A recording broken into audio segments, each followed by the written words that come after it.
Labadiena, mokiniai. Šios dienos mūsų pamokėlės tema – virtualus puolimas, televizija, internetas. Kartais mokykloje turime sudrausti įsisiautėjusius ir su bendramžiais besipešančius vaikus.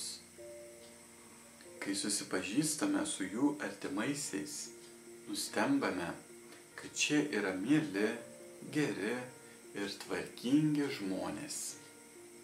Tada klausime savęs, kodėl jų vaikai tokie karingi, kur jie to išmoko.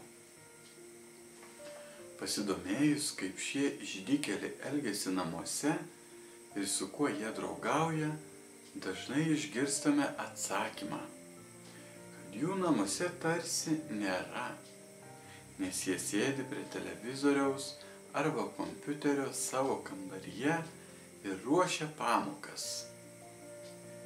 Įdomu, ar tikrai daug laiko praleidžiantieji prie televizoriaus ar kompiuterinius žaidimus žaidžiantieji yra karingesni už tuos, kurie tam skiria mažai laiko.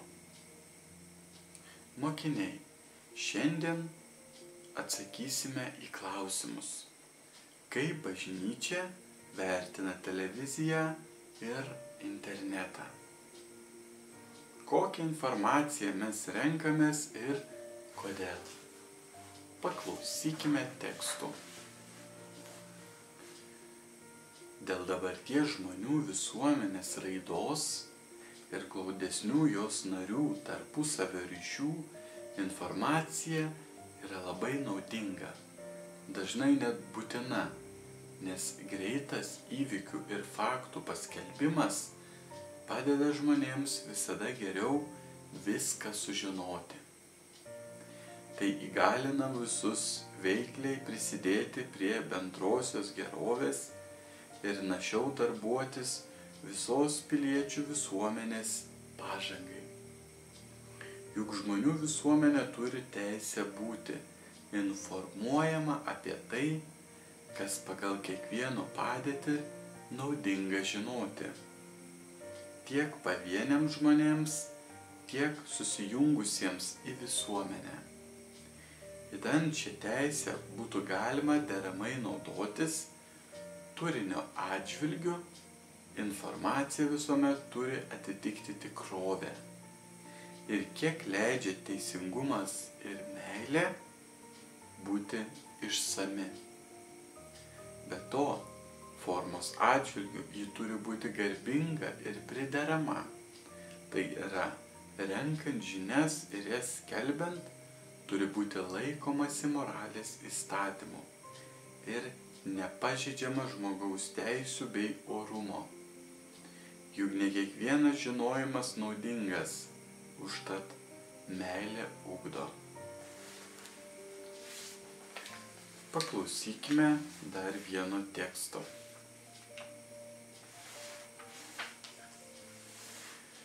Šventasis Izidorius Sevilietis, interneto globėjas.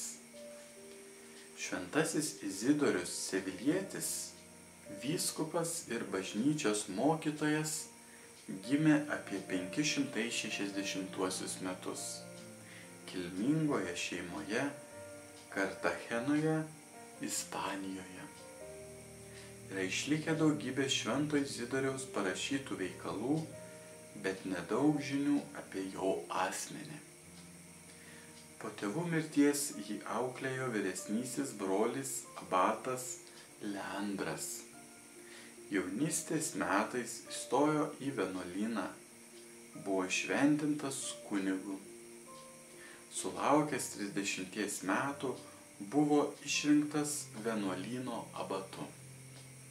600 metais įšventintas vyskupu, o už 36 metų, tai yra balandžio 4 dieną, šventasis Izidorius mirė. 1568 metais paskelbtas šventuoju, o 1722 metais bažnyčios mokytoju. Dažnai vaizduojamas su knyga arba plunksna rankoje. Šventasis Izidorius yra Ispanijos šventasis, kuris 2001 metais vasario 7 dieną paskelbtas interneto globėju, nes 6 amžiuje parašė 20 tomų apimančią enciklopediją apie vėlyvąją antiką.